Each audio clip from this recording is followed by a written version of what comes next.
1:50 p.m. The chair recognizes the gentleman from Connecticut, Mr. Larson, for 5 minutes. Thank you, Madam Speaker. I request to address the body and revise and extend my remarks. Without objection. Thank you, Madam Speaker. Madam Speaker, as you know, the COVID virus has impacted our senior citizens more severely than any other population. With over 1 million deaths now in the country, more than 750,000 of them are people over the age of 65. This global pandemic has also brought with it inflation as well.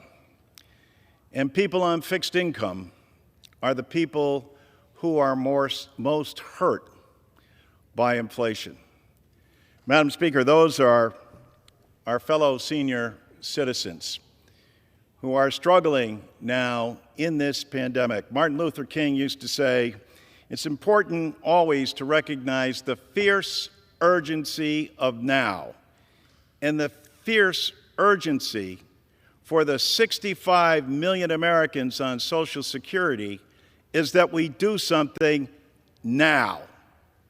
It's been more than 51 years since Congress has enhanced Social Security benefits. This is not something the President can do by executive order, although I commend President Biden for his straightforward support of Social Security, calling it a sacred trust with the American people, and indeed it is. And now, in the midst of this pandemic, and in the midst of what's transpired with regard to inflation, our senior citizens need direct relief from Congress. Congress is the only body that can provide it. The good news is that President Biden and the House of Representatives have a bill to do just that. A bill that will enhance benefits that haven't been taken up in more than 51 years. People will see an across-the-board increase in their Social Security. People who were paying taxes on Social Security will no longer be paying those taxes. People who have gotten a COLA some years and others not will now get a COLA based on their actual expenses. There'll be no more waiting period for disability victims.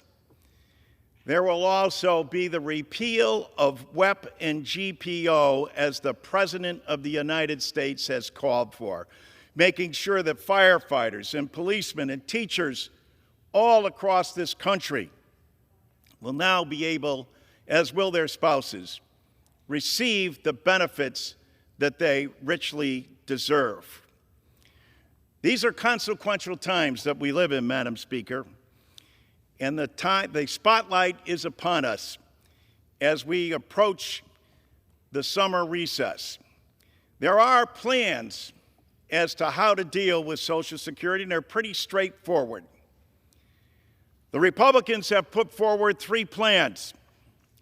Rick Scott from Florida calls for ending Social Security in 5 years.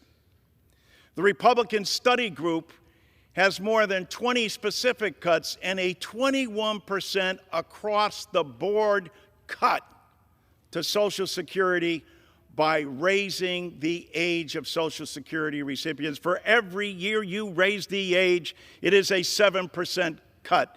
There is no logic to the fact that people are living longer, so they should receive less.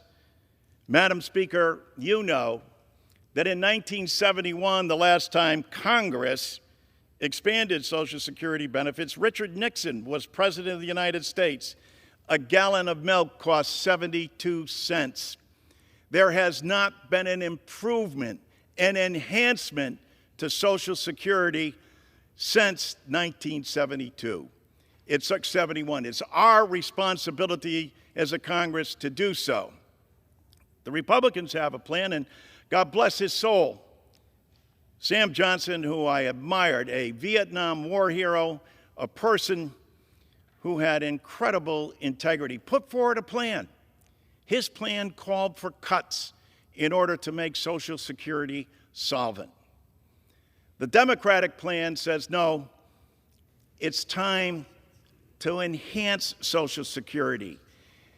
More than 5 million people live in poverty and receive a below poverty level check from their government. It's time for us to act. Thank you, Madam Speaker. Gentleman yields back. The chair recognizes the gentleman from Pennsylvania.